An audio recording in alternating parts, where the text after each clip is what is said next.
radio@gmail.com.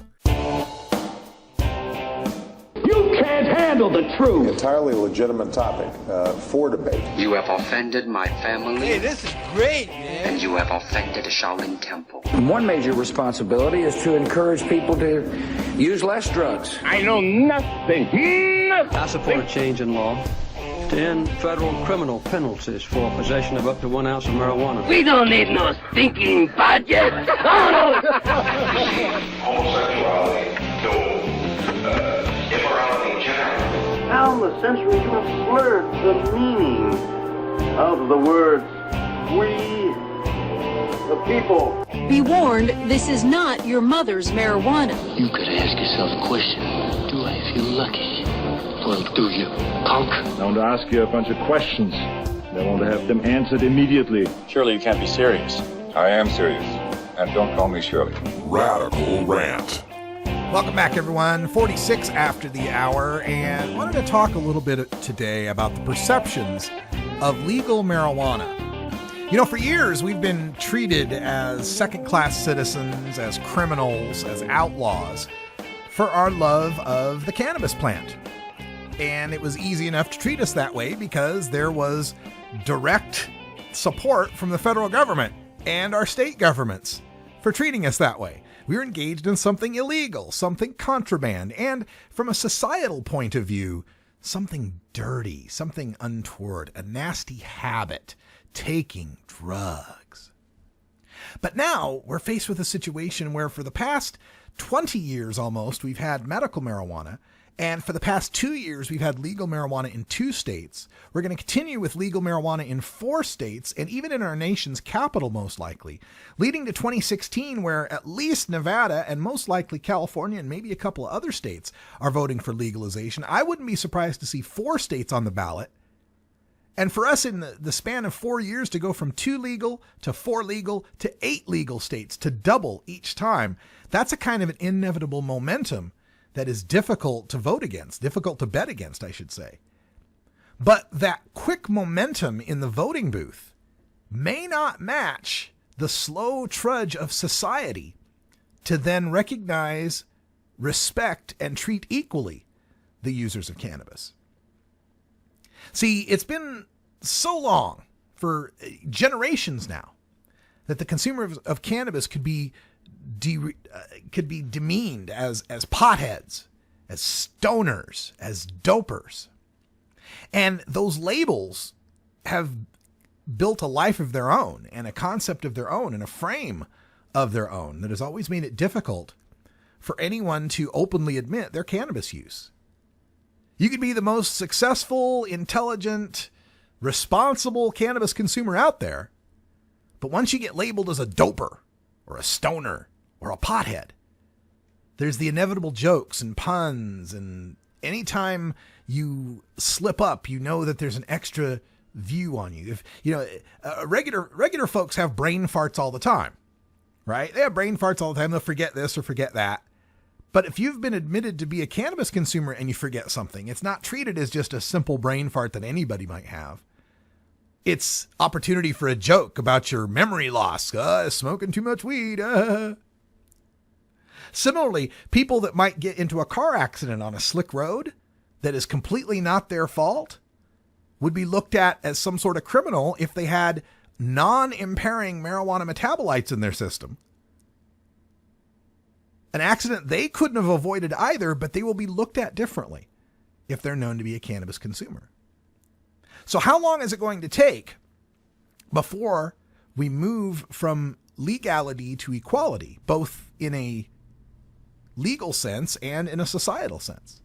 It's going to be quite a while. I've already ranted a few times about the 1,000 feet from a school rule.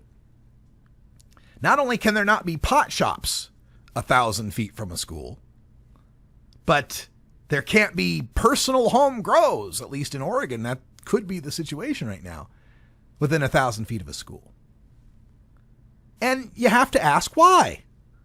Why should there be discrimination against a person growing pot in their own home just because it's near a place where children might be learning? Nobody thinks of having those types of restrictions on one's prescription drugs or alcohol or smoking habits if they live within 1,000 feet of a school.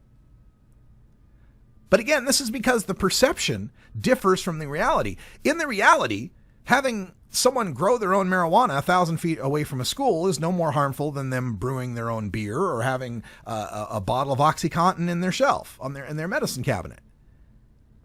But the perception of marijuana is something that in and of itself leads to evil, leads to crime, leads to danger, leads to violence, or at least leads to Fritos. And it's still seen by the public and by our perceptions as a bad, wicked, evil, naughty thing that must be kept from the pure children's eyes. We don't seem to think that, though, when it comes to alcohol. We don't seem to think about what about the children if we take them outside and there's signs for bars everywhere they look. If every grocery store they go to, there's a beer aisle, nobody bats an eye about that. Nobody thinks twice about that because beer is culturally accepted. It certainly has nothing to do with the relative harm of the two items to the user, to the society, or even to children. I can't tell you how many parents I've talked to who said, I don't want my kids smoking pot or drinking alcohol, but if I have to choose, they'd choose the weed. Because they know what's more harmful to their kid. They know what's more likely to get their kid into a fight or a wreck or an alcohol or an overdose that could lead them to the hospital. It's the alcohol, not the marijuana. But when it comes to whether or not our kids are going to see a pot shop or whether or not they're going to see a pot plant, everything has to be in closed, locked spaces and opaque containers and frosted glass windows on the dispensaries. By God, we can't let the children see the thing because why? Why is the pot plant more offensive than the opium plant? You know, opium poppies are legal in this country, right? You know, you can grow decorative opium poppies. Nobody thinks twice for the kids about the opium poppy, though, even though the plant itself is producing something that can have far more harmful effects to human beings when they're used. Nobody thinks twice about that. But the pot plant can't be seen. And not so much because its sight will, melt the retinas of those who might view it, but because of the symbol it stands for. The symbol of marijuana means so much more than the marijuana itself. That symbol, to so many people, especially older people in this country, still means anti-America, still means protesting the Vietnam War, still means liberal politics, still means amnesty, acid, and abortion, as it was once coined by the Republicans back in the day. And these types of perceptions are going to take a long time to change. I found this story in the Colorado Springs Gazette about the ski towns in Colorado. Now, we have seen from the sales numbers for legal marijuana that in the city, like in Denver or so, Denver, major cities and such, about 50% of the marijuana gets sold to tourists, about 50% gets sold to locals. But once you get up to those ski resort towns, it's 90% of the sales at these ski resort town pot shops are going to tourists. And ski resorts like Breckenridge, Aspen, Vail, and so forth. In fact, nationwide, ski resorts have always been kind of a hotbed of stoner culture. It's always been known that you can smoke a joint on your way up the chairlift. There have always been little safe shacks. You know what those are? Safe shack is a little clandestine, illegal shack built off of the ski trail, off of the slope, off to the side in the woods, where people can go in and get safe. Have a safety meeting. Smoke weed. And this has been an accepted part of skier culture for a long time. But now some of these ski resort towns are worried about it being too open. It was all fine when it was on the down low, whenever it was winking and nudging about smoking their weed at Breckenridge. But now that there's actually a pot shop on Main Street, oh my God, we can't have that. In fact, Breckenridge residents voted to move the Main Street dispensary, they got one dispensary in Breckenridge, to move it to a less visible location. So we're okay if it happens, as long as we don't have to see it. As long as it doesn't have to be visible. The Breckenridge councilman, there's a Breckenridge councilman named Gary Gallagher. He voted for legalizing marijuana, but also voted to move the cannabis club. Said, quote, "Marijuana, it is not in this country's DNA yet. It's a little bit too early," end quote. It's still too early. It's legal, but it's still legal in a we don't want to see it method. We don't want to see it. We don't want to know that it's legal. We don't want to be confronted by the fact that it's legal. We don't want to have to explain to our kids what that funny smell is. We don't want to have to talk to the kids about why smoking pot's bad for them but not for adults. Just too difficult. As far as these ski resorts being worried about the perception of marijuana affecting the tourism, though, that doesn't seem to be the case. Tourism's the number 2 industry in Colorado, and they got $17.3 billion in tourism the year after legalization. They had a record number of visitors in Colorado, 64.6 million. And they're saying that 2014 is likely to beat those records. But, of course, the people in the tour industry don't want to admit that legal marijuana has anything to do with it. They don't have any studies on it either. They don't seem to be too interested in finding out.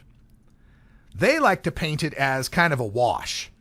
They like to say, well, we've heard from some people that they've come to Colorado because of legal pot, but then we've heard from other people who said they'll never come back to Colorado because of the legal pot. So it's a wash. It's no effect either way. Except my perception of this, given that prohibition is the default mindset of people, given that hatred of marijuana is the default mindset, the fact that tourism didn't go down is a win. If legalization were the awful, terrible thing that the opponents say that it is, and that people hate marijuana so much, tourism would have gone down in Colorado, wouldn't it? Now, another point here is that this is going to be an issue that's going to take a long time to change. We already have seen with alcohol that people aren't turned off by alcohol, even though we know what terrible effect it has on their kids. But families don't freak out if the little kids have to see tourists drinking beer or even alcohol in an open air bar, in a patio somewhere in Breckenridge or Aspen or even Denver. So I believe that in a culture that has figured out how to get by with legal alcohol, how to have cultural norms around alcohol, how to be able to understand that alcohol's for adults and some people misuse it, and that it's not for children. The fact that we've been able to do that with the most dangerous, most addictive drugs, alcohol and tobacco, I think bodes well for the future of the perception of marijuana as it becomes more and more legalized. I think I will live to a time where I'm talking to 20-somethings and trying desperately to have them try to understand what it was like to be paranoid over marijuana, what it was like to fear for your freedom, what it was like to worry whether or not that car was a cop car behind you. I hope we all live to see that day when the memories of prohibition and the cultural mistreatment of cannabis consumers are as difficult for us to imagine as slavery. That's all the time we got for Hour 1. Thanks for joining us. Stay tuned. Hour 2, Toker Talk Radio is next. We'll take your calls at 971-533-7111. Hope you're all having a great holiday season. Thanks for supporting us here at 420radio.org. For everyone here, I'm Radical Russ. Until next time, take care of each other, Tokers.